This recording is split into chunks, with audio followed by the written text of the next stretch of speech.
हरिओम, ओम आनंद ma'am, Om Shanti ma'am, ओम ज्ञान ma'am, आप सभी दर्शकों का हमारे चैनल पर स्वागत है। आज हम लोग बीएड फर्स्ट सेमेस्टर के अंतर्गत मूल्यांकन का शिक्षा के क्षेत्र में क्या अर्थ होता है इसको देखेंगे। वास्तव में अगर देखा जाए तो शिक्षण अधिगम व्यवस्था के अंतर्गत अध्यापक जो है प्रत्येक स्तर पर वह मूल्यांकन करता है। एक तरफ तो वह शिक्षण गतिविधियों का भी मूल्यांकन आवश्यक होता है, दूसरे तरफ अधिगम का भी आवश्यक होता है, तीसरे तरफ पाठ्यक्रम का भी जो है मूल्यांकन किया जाता है कि पाठ्यक्रम का स्वरूप कैसा होना चाहिए, उसका स्तर कैसा होना चाहिए। और उसके बाद सामाजिक, नैतिक या वर्तमान और भविष्य की आवश्यकताओं के दृष्टिकोण से भी इसका विभिन्न स्वरूपों में, विभिन्न स्तरों पर, विभिन्न विधियों के माध्यम से मूल्यांकन किया जाता है। इस प्रकार से शिक्षा के क्षेत्र में मूल्यांकन जो है एक बहुत महत्वपूर्ण दायित्व होता है, क्योंकि मूल्यांकन की जो प्रक्रिया है वह शिक्षा के प्रत्येक क्षेत्र में, प्रत्येक स्तर पर विभिन्न रूपों में सही गलत का अनुमान लगाने के लिए, सही दिशा में अधिगम कराने के लिए, शिक्षण प्रक्रिया को सुधार करने के लिए इत्यादि बहुत सारे रूपों में इसका मूल्यांकन किया जाता है। आइए हम लोग शिक्षा के क्षेत्र में मूल्यांकन का अर्थ समझते हुए इसकी आवश्यकता या महत्व को हम लोग इस वीडियो के अंतर्गत देखेंगे। यदि पसंद आता है वीडियो तो लाइक, शेयर, सब्सक्राइब जरूर करें। इसमें हम लोग देखते हैं मूल्यांकन का जो अर्थ है वो देखते हैं। शिक्षा के क्षेत्र में हम मूल्यांकन का पहले अर्थ देखेंगे। इसको सामान्य रूप से पिछले वीडियो में पढ़ाया जा चुका है अर्थ, लेकिन उस मूल्यांकन की प्रक्रिया को व्यापक रूप में सभी क्षेत्रों के लिए बताया गया है अर्थ। अब हम लोग देखेंगे शिक्षा के क्षेत्र में शैक्षिक मूल्यांकन क्या होता है। अगर शैक्षिक मूल्यांकन की बात करें तो इसमें औपचारिक शिक्षा यानी अध्यापक भी निश्चित, पढ़ने वाला भी निश्चित, विषय भी निश्चित और संस्था भी निश्चित, यानी जिसमें सभी गतिविधियां शिक्षा की निश्चित होती हैं उसको औपचारिक शिक्षा कहते हैं। तो इसमें जो हम लोग शिक्षा का अर्थ देखेंगे वो औपचारिक शिक्षा के अंतर्गत ही देखेंगे। तो औपचारिक शिक्षा के अंतर्गत कक्षा में शिक्षण के माध्यम से कक्षा में शिक्षण द्वारा शिक्षण के उद्देश्य के प्राप्ति के लिए छात्रों के व्यवहार में जो वांछित परिवर्तन लाए जाते हैं, जो आवश्यक परिवर्तन लाए जाते हैं, उनके समस्त प्रक्रियाओं का मापन क्या कहलाता है? शैक्षिक मूल्यांकन कहलाता है, या शिक्षा के क्षेत्र में मूल्यांकन कहलाता है। समस्त प्रक्रिया का मापन यानी कक्षा विद्यार्थियों के अनुरूप है कि नहीं, अध्यापक के अनुरूप है कि नहीं, इसका भी मूल्यांकन किया जाएगा। शिक्षण में जो विधि प्रयुक्त की गई है, जो कौशल प्रयोग किया गया है, जो विधि अपनाया है, जो व्याख्यान दिया है, उसके समस्त पहलुओं पर भी मूल्यांकन किया जाता है। उद्देश्य बालकों के अनुरूप है कि नहीं, विशिष्ट उद्देश्य है कि नहीं, सामान्य उद्देश्य है कि नहीं, उन समस्त उद्देश्य के निर्धारण में भी मूल्यांकन किया जाता है। छात्रों के व्यवहार में कितना परिवर्तन हुआ, पूरा परिवर्तन हो गया कि नहीं हो गया, कहाँ समस्या आ रही है, टेस्ट के माध्यम से, परीक्षा के माध्यम से छात्रों के व्यवहार का भी मूल्यांकन किया जाता है। और जो आप सिखाए हो वह हुआ कि नहीं, उसका भी मूल्यांकन किया जाता है। जो आपने पढ़ाया वो बच्चों को आ गया कि नहीं, इसका भी मूल्यांकन किया जाता है। इस प्रकार से अगर देखें तो ये जो शैक्षिक क्षेत्र में जो शैक्षिक मूल्यांकन है या शिक्षा के क्षेत्र में जो मूल्यांकन का तात्पर्य है वह शिक्षा के समस्त पहलुओं को शामिल करते हुए निर्धारित किया जाता है।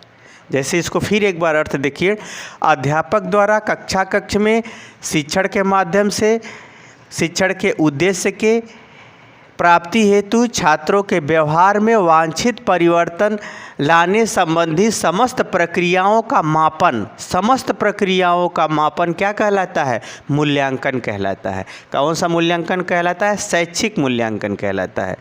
मैंने पिछले वीडियो में बताया था कि जो है मूल्यांकन एक व्यापक प्रक्रिया है। देखिए यहाँ पर भी सब तरह हर स्तर पर मूल्यांकन हो रहा है, यहाँ पर भी व्यापक प्रक्रिया ही है, परंतु हम शैक्षिक दृष्टिकोण से इसको परिभाषित कर रहे हैं, इसलिए इसको थोड़ा सावधानी से समझना आवश्यक। जैसे होता है ना, किसी बड़े दायरे को किसी सीमित दायरे में ही मैं बताने का प्रयास कर रहा हूँ। देखिए, अध्यापक द्वारा कक्षा में शिक्षण प्रक्रिया के अंतर्गत उद्देश्य प्राप्ति हेतु छात्रों के व्यवहार में वांछित परिवर्तन लाने संबंधी समस्त प्रक्रियाओं का मापन, समस्त प्रक्रियाओं का स्तर, समस्त प्रक्रियाओं का निर्णय लेना, समस्त प्रक्रियाओं का एक प्रकार से स्तर या उचित मूल्य या उचित स्तर निर्धारित करना ही क्या कहलाता है?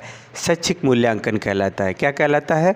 शैक्षिक मूल्यांकन कहलाता है या शिक्षा के क्षेत्र में मूल्यांकन कहलाता है। मुझे उम्मीद है कि आप यह अर्थ समझ गए होंगे। समझ गए हैं तो लाइक शेयर सब्सक्राइब भी करते रहिएगा। आगे चलते हैं। अगर हम शिक्षा के क्षेत्र के अंतर्गत अगर हम यह जानने का प्रयास करें कि इस शैक्षिक मूल्यांकन की आवश्यकता क्यों पड़ती है या इसका महत्व क्या है, तो इस प्रकार पहला देखते हैं, शिक्षण के उद्देश्य की सफलता, यानी जो चीज़ हम पढ़ा रहे हैं कक्ष में वह प्राप्त हुआ कि नहीं हुआ, वो बच्चों को आ गया कि नहीं आ गया, यह जांच परख करना भी क्या कहलाता है? शैक्षिक मूल्यांकन कहलाता है। जैसे आप हाव भाव से बच्चे प्रसन्न हैं, पढ़ाई के संग पढ़ रहे हैं, तो आपका शैक्षिक उद्देश्य यानी आपका बात समझ में आ रही है, उनका व्यवहार बदल रहा है, यानी शैक्षिक मूल्यांकन सही दिशा में हो रहा है या शैक्षिक मूल्यांकन सफल है। यानी हम पढ़ाए हैं वह चीज़ आ गया कि नहीं आ गया, यह जांचने के लिए भी मूल्यांकन की आवश्यकता पड़ती है। दूसरा, अधिगम का स्तर, यानी बच्चा अगर सीखा है तो किस सीमा तक सीखा है। जो हम पढ़ाए हैं बस उतना ही जानता है, जो हम पढ़ाए हैं उससे कम जानता है या बिल्कुल नहीं जानता है, बिल्कुल नहीं समझ में आ रहा है उसे, या वह उस बात को समझ करके उससे आगे भी तर्क कर रहा है, आगे भी जिज्ञासा प्रकट कर रहा है। तो इन समस्त गतिविधियों को अधिगमकर्ता या छात्रों के समस्त गतिविधियों को भी जांचने परखने या उसकी सीमा को सुनिश्चित करने में मूल्यांकन महत्वपूर्ण होता है या मूल्यांकन की आवश्यकता पड़ती है या मूल्यांकन किया जाता है। तीसरा देखें, व्यक्तिगत भिन्नता, जैसे बालक हैं, अनेक प्रकार के बालक हैं, उसमें प्रतिभाशाली बालक, मंदबुद्धि बालक, पिछड़े बालक, अधिगम बाधित बालक, विकलांग बालक, अनेक प्रकार के बालक हैं। जो बालक हैं उनकी अपनी व्यक्तिगत भिन्नता होती है। उन व्यक्तिगत भिन्नता के आधार पर भी हमको यह जांचने परखने की आवश्यकता होती है कि उसे अधिगम हो रहा है कि नहीं। जैसे जिस बालक को कम सुनाई देता है तो उसका व्यक्तिगत रूप से ही मूल्यांकन किया जाएगा, उसको व्यक्तिगत रूप से ही अधिगम कराने के लिए सावधानियां या उस कक्षा में बैठने की व्यवस्था की जाएगी। श्रवण बाधित बालक है, दृष्टि बाधित बालक है या फिर थोड़ा संवेगात्मक बालक है, तो ये जो बालक होते हैं, जो बालकों में विभिन्नता पाई जाती है, उनकी विभिन्नता के आधार पर भी उसका अधिगम हुआ कि नहीं, उसको सीख लिया कि नहीं, उसका भी मूल्यांकन किया जाता है या मूल्यांकन की आवश्यकता पड़ती है कि उसे अधिगम हुआ है कि नहीं। चौथा है शिक्षण या पाठ्यक्रम में परिवर्तन या सुधार। जैसे आपने पढ़ाया, बच्चों को नहीं आया, तो यहाँ अध्यापक का ही मूल्यांकन किया जाएगा, उसके विधि प्रविधि का, उसके व्याख्यान का, उसके जानकारी का, उसके व्यवहार का, उसके अभिव्यक्ति का, यानी शिक्षण प्रक्रिया का मूल्यांकन किया जाएगा। यदि शिक्षण प्रक्रिया सही है, फिर भी अगर अध्यापक अच्छा है, कुशल है, फिर भी जो है बच्चों को नहीं आ रहा, तो पाठ्यक्रम में परिवर्तन की बात की जाती है कि कठिन बहुत ज़्यादा हो गया, इसको सरल किया जाए, उसको तोड़ करके विभिन्न कक्षाओं में बांट दिया जाए, विभिन्न स्तरों पर उसे पढ़ाया जाए। जैसे एक ही सिद्धांत है, कई क्लास में पढ़ाए जाते हैं, तो उस जो सिद्धांत है उसके विभिन्न स्तरों पर उसके कठिनता स्तर को ध्यान में रखते हुए उसे पढ़ाने का कार्य किया जाता है। यानी पाठ्यक्रम में भी सुधार किया जा सकता है या शिक्षण प्रक्रिया में सुधार करके वह अधिगम कराने के लिए मूल्यांकन किया जाता है। यानी शिक्षण का भी मूल्यांकन होगा, पाठ्यक्रम का भी मूल्यांकन करते हुए अधिगम को कराने के लिए इसमें भी क्या किए जाते हैं? सुधार किए जाते हैं। यह भी इसकी आवश्यकता पड़ती है। अगला देखते हैं शिक्षक एवं विद्यार्थी का पुनर्बलन। पुनर्बलन का मतलब होता है फिर से उसे प्रोत्साहित करना सीखने के लिए या अपनी अधिगम प्रक्रिया को आगे बढ़ाने के लिए प्रोत्साहित करना होता है। जैसे मैंने कहा, मैंने प्रश्न किया, आपने उत्तर दे दिया, मैंने कहा शाबाश, बहुत अच्छा, मैंने शाबाश बोल दिया, तो आपको क्या होगा? एक मानसिक और आत्मीय संतुष्टि प्राप्त होती है कि मैंने पढ़ा, मुझे आ गया, मुझे सर जी ने ऐसा कहा, एक रिस्पेक्ट मिलता है, आत्म रूप से आत्मसम्मान की भावना बढ़ जाती है। तो जैसे ही मूल्यांकन किया जाता है, अगर शिक्षक देखता है कि बच्चों को आ गया तो वो और जोश से पढ़ाता है और मन से पढ़ाने का प्रयास करता है। वहीं दूसरी तरफ अगर विद्यार्थी को मिलता है पुनर्बलन कि बहुत अच्छा, आपने सही उत्तर दिया, तो वह विद्यार्थी भी आत्मसम्मान की भावना जागृत होने के साथ साथ उसे और पढ़ने का मन करता है और याद करने का मन करता है। तो उसी को कहते हैं पुनर्बलन। उसी को क्या कहते हैं? पुनर्बलन। जो कक्षाओं में आप देखते हो अच्छा, बहुत अच्छा, शाबाश, ठीक है, इत्यादि शब्दों का संबोधन किया जाता है इसमें। तो यानी जो शिक्षा के क्षेत्र में जो मूल्यांकन है उसमें जो है विभिन्न शब्दों का, विभिन्न प्रक्रियाओं का, विभिन्न अंकों का या विभिन्न गतिविधियों का इस प्रकार से उसमें पारितोषिक दिया जाता है जिससे प्रोत्साहित होकर के शिक्षक या विद्यार्थी अपने कार्य को और आत्मीयता और सुदृढ़ ढंग से करना पसंद करते हैं या करते हैं। तो उसी को कहा जाता है पुनर्बलन। ये कब होगा पुनर्बलन? जब मूल्यांकन दिया जाएगा, तब मूल्यांकन किया जाएगा तब। तो मूल्यांकन के फलस्वरूप पुनर्बलन प्राप्त दिए जाते हैं जिसके आधार पर जो है शिक्षण अधिगम व्यवस्था और अच्छी होती है। इसके लिए भी शैक्षिक मूल्यांकन आवश्यक होता है। उसी तरह से छठा देखें तो शिक्षण अधिगम व्यवस्था की जांच।